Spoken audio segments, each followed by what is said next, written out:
Chintiryala cross రోడ్లోని ఆదివాసీ భవన్ నుండి గిరిజనులు భారీ ర్యాలీ చేపట్టారు. ఈ ర్యాలీలో పోడు భూములకు పట్టాలు ఇవ్వాలని, ఆదివాసీల హక్కులను రక్షించాలని ఫారెస్ట్ అధికారులు స్ట్రెంతుల ఆపాలని నినాదాలు ఇచ్చారు. ఈ కార్యక్రమానికి ముఖ్య అతిథిగా మాజీ ఎంపీ డాక్టర్ మీడియం బాబురావు పాల్గొని తహసీల్దార్ స్వర్ణకు వినతి పత్రం అందించారు. అనంతరం వారు మాట్లాడుతూ 2005 అటవీ హక్కుల చట్ట ప్రకారం గిరిజనులు చేస్తున్న పోడు భూములకు పట్టాలు ఇవ్వాలని ఫారెస్ట్ అధికారులు అత్యుత్సాహం ప్రదర్శించి స్ట్రెంతులు వేస్తున్నారని, ఆదివాసీలంటేనే అడవి తల్లి బిడ్డలని, అటవీ అధికారులు స్ట్రెంతులు పూడ్చాలని, లేని పక్షంలో గ్రామ గిరిజనులే ఆ పని చేస్తారంటూ పోడు భూముల పట్టాలు ఇచ్చే వరకు పోరాడతామన్నారు.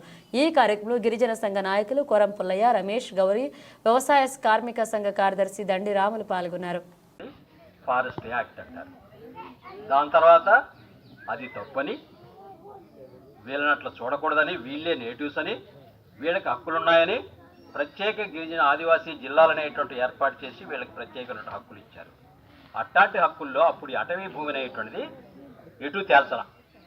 ఈ అటవీ భూమి మీద ఉన్నారు, రెవెన్యూ భూముల మీద ఉన్న వాటికేమో పట్టాలు ఇచ్చారు, బ్రిటిష్ కాలం నుంచి ఇచ్చారు.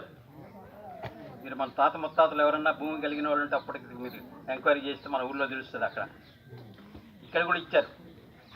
ఆ తర్వాత దాంట్లో మర్చిపోయింది ఏమిటి, ఈ ఫారెస్ట్ భూమిని ఏం చేయాలా, ఇది ఎవరిది. కొన్ని జిల్లాల్లో ఫారెస్ట్ భూమి ఫారెస్ట్ డిపార్ట్మెంట్ వచ్చింది. డిపార్ట్మెంట్ ఎప్పుడు వచ్చింది? 67 చట్టం ప్రకారం వచ్చింది, 1967లో ఏపీ ఫారెస్ట్ యాక్ట్. అంతకుముందు అంత అడవికి మనమే రాజులం. ఆ చట్టం చేయడం ద్వారా ఈ ప్రభుత్వాలు, బూర్జువా ప్రభుత్వాలు ఏం చేసినాయి, ఈ అడవినంతా కూడా మాది అని చెప్పేసి అన్నాయి. ఆ మాది అన్న చట్టంలో కూడా మనం నివసించే హక్కుని వట్టే పెట్టారు. మనం గ్రామం ఉండొచ్చు. బ్రిటిష్ కాలంలో అసలు గ్రామం కూడా ఉండడానికి వీల్లేదు. వీళ్ళంతా దొంగలు, వీళ్ళంతా నేరాల మీద ఆధారపడి బ్రతికేవాళ్ళు. అందుకని వీళ్ళందరూ ఒక చోట పెట్టాలి క్యాంపులు అని చెప్పేసి క్యాంపుల్లో పెట్టేవారు. అక్కడికే పోలీసులు వచ్చేవారు, కొట్టేవాళ్ళు, తిట్టేవారు, కాల్చి చంపేవారు. అది బ్రిటిష్ కాలం. అట్లాంటి వాళ్ళు తరివేశారు. జనం పోరాటాలు, ఉద్యమాలు చేసి వాళ్ళు తరివేశారు. తర్వాత ఈ దొరలు వచ్చాడు, మనవాళ్ళు, ఈ దేశం వాళ్ళు. వీళ్ళు వచ్చిన తర్వాత అదే చట్టాలను అమలు చేయడం మొదలుపెట్టారు. ఇదే ప్రత్యేకంగా. అందుకని 2006లో ఇప్పుడు మీరు పట్టా కోసం దరఖాస్తు చేసుకున్న దరఖాస్తు చేసుకునే హక్కే లేని రోజులు ఉండినాయి. చివరికి ఎందుకని 2006లోనే వచ్చింది? మన దేశ రాజకీయాల్లో 2004 ఒక రికార్డు. ఏమి రికార్డు అంటే, ఒక 62 మంది కమ్యూనిస్టు పార్టీలకు సంబంధించినటువంటి ఎంపీలు, దాంట్లో నేను ఒకడిని, ఎంపీలు దేశంలో ఎన్నికై అప్పుడున్న కాంగ్రెస్ ప్రభుత్వానికి మన మద్దతు అవసరమైంది.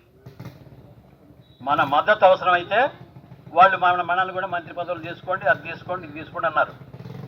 మేము అట్లా ఇది 200 సంవత్సరాల నుంచి మా ఆదివాసులు పోరాడుతూ ఉన్నారు దీనికోసం, హక్కు కోసం. అందుకని మా హక్కుల చట్టం కావాలా అని.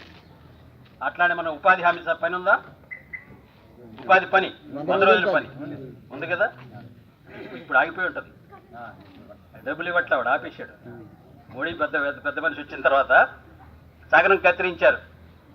దానికి ఆ చట్టంలో మామూలుగా ఈ పని ఏ గ్రామంలో ఏ పనులు ఉన్నాయి ఈ సంవత్సరంలో చేయడానికి అని లెక్కలేసి దీనికి